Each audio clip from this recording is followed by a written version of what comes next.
It's a Wednesday morning and I woke up in La Défense, the business district in Paris. Something feels different today. I'm excited to get out of this part of Paris and to go explore somewhere else. So I start getting ready for my adventure. But first, I have to make my bed, open the curtains, and pack everything in my backpack. You know, just ordinary things. As I take on the day, I stop at the boulangerie for some quick breakfast. I grab an extra pastry just in case, and then I make my way to the metro. I sat on a bench to eat my croissant, but I eat it fast because it's not very pleasant to eat with all the construction noise around me. I don't know what it is about this place, but it's not the most enjoyable place to be at.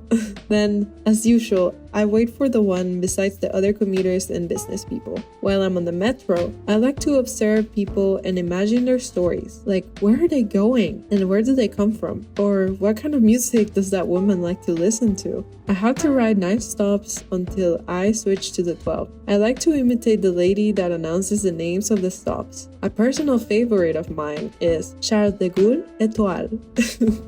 French is a very interesting language. The pronunciation is so different. When I get off the one, I wait for the other train at Concorde, and I start noticing all the tiles on the wall. I had been in this station before, but I never really stopped to look at them. So I tried to look for any words that may be on the tiles, but it's hard to tell. I think I found a few, but I could be imagining things. The 12 feels different from the 1. It's less crowded. I guess it's kind of early. I get off at the Abesses stop, and now I find myself in Montmartre, which means that there are a lot of stairs waiting for me. 144 stairs to start with. I can tell there's a lot of tourists that get off at this spot because they all complain about how many stairs there are. There's even people that stop along the way to take a breather. But I enjoy it because as you're going up, you can look at several different art pieces. The vibe is different here. There's a reason why it's been home to so many artists over the years, like Van Gogh and Picasso. There is some sort of pull that guides me through certain streets here. A couple weeks ago, I visited the cafe from the movie Amélie, and it was very special. I went inside and I had a mediocre cappuccino, but it was worth it for the experience. When I'm here, I like to admire the different houses and colorful doors. As I start making my way to Place de Tertre, I let the streets guide me to where I need to go. But first, I have to go up a lot more stairs, like a lot of them. But it's part of what makes Montmartre special. So many stairs later, I finally get to the top and there is someone playing the violin. I take a moment to appreciate the beautiful music.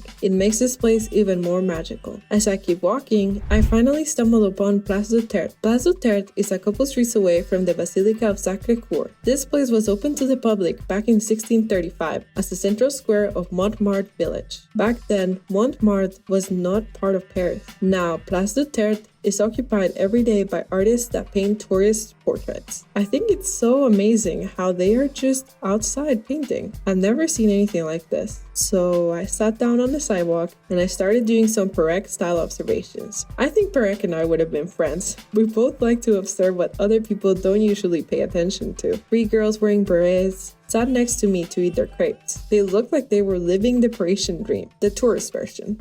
After observing for a while and taking notes, an artist smiles at me. He's wearing round-eye glasses and a casquette plat. I walked over to him and I asked if he liked apples. And he said yes. So I gave him the tarte aux pommes I had been carrying since La Défense. First, he asked me why I gave him the pastry. He said, "Why me?" And I said it was because he seemed kind and I admired the work of an artist. And also I joked about how we were both wearing Birkenstocks. He then offered me a cup of coffee. So I said yes. He pulled the chair next to him and told me to sit down. He introduced himself. His name is Bernard, and he has been painting at Place de Tertre for 45 years. I asked him questions about how long he has been painting, since when, and he told me bits and pieces of his story. He even told me how him and his wife met. We sat there and observed people. He pointed out a guy staring at his phone, and I pointed out a woman wearing a pretty dress. As I was sitting there, Bernard said hi to other artists, and then he would tell me fun facts about them, like, oh, that guy is from Argentina. The artistic community is very much alive here. He told me he lived a couple streets away, and that he fell in love with Montmartre a long time ago. We talked about how it feels different from other parts of Paris. It still feels like its own village.